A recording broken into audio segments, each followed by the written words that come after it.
आवाज जातोय ना शेवटपर्यंत? श्रद्धेला बरं का पर्याय नाही, लक्षात ठेवा. श्रद्धेला पर्याय नाही. श्रद्धामयो पुरुषः श्रद्धावान लभते ज्ञानम असं म्हटलेलं आहे. ज्ञानी कोण? सद्गुरूंच्या मार्गदर्शनाखाली बरं का. ज्यांनी सद्गुरूंचं मार्गदर्शन आत्मसात केलेलं आहे आणि ते मार्गदर्शन आत्मसात करून ते मार्गदर्शन केलेल्यावर श्रद्धा ठेवून जो जीवन जगेल ना, त्याच्या जीवनात सुखच सुख आहे. तिथं अंधश्रद्धा काहीच नाही. विश्व प्रार्थना म्हणण्यात म्हणून मी म्हणतो की जर अंधश्रद्धा नाही तर ठाम श्रद्धा पाहिजे ना. हे महत्वाचं आहे.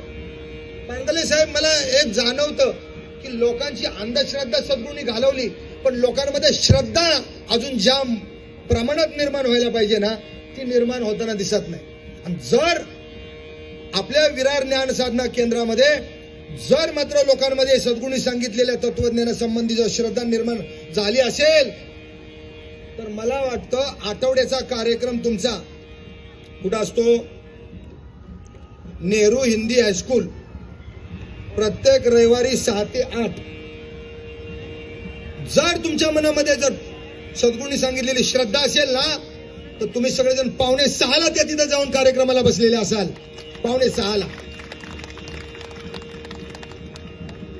लोक काय करतात, आता जाऊन ना 6ला सांगितलंय, 6:15 जाऊ, 6:30 जाऊ, मग प्रवचनाच्या टायमिंगलाच जाऊ.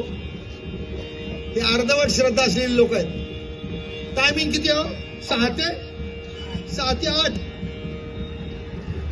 तुमच्या इथं मला यायला, मी 5 वाजता इथं यायला मला सांगितलं 5 वाजता तुम्ही इथे या. आमच्या प्रकाश पाटलांनी सांगितलं. मी किती वाजता निघायला पाहिजे? 4:30ला. बोला ना, ठाण्यावरनं मला यायचं असेल इथं 5 वाजता तर 4:30ला निघून मी येईन का? आमचे पाटील मला म्हणाले की गुरुजी तुम्ही किती वाजता निघाल? म्हटलं मला 3 वाजता निघायला पाहिजे. 3 वाजता निघायला पाहिजे. तसं 6 वाजता जर आपल्या इथनं घरातनं पोचायचं असेल तर आपण किती वाजता निघून चालेल? 6ला यायचे तर 6:05ला निघून चालेल का? 5:30ला निघायला पाहिजे. तर 6 वाजता 5:45ला तुम्ही या. किती लोक येणार आता? कुठला रविवार आहे ना, या रविवार पासून किती लोक आपल्या घरातनं 5:30ला निघणार? त्यांनी बोटवर करा. सद्गुरू बघतायत, बोटवर कराच तुम्ही. आता किती लोक निघणार? ते असं केल्याशिवाय चालणार नाही. बघा इथं अजून ह्याचं बोट खाली आहे तबलजीचं. मी बघतोय कोण काय रे, तुला नाही यायचं का? येणार. तो म्हणतो येणार, पण 15 मिनिटं अगोदर. वर जे बोट करतील असे बोट करतील ते बरोबर येणार. श्रद्धा पाहिजे. श्रद्धेशिवाय तुमचा परमार्थ नाही हो. 1 तारखेला पगार होणार म्हणजे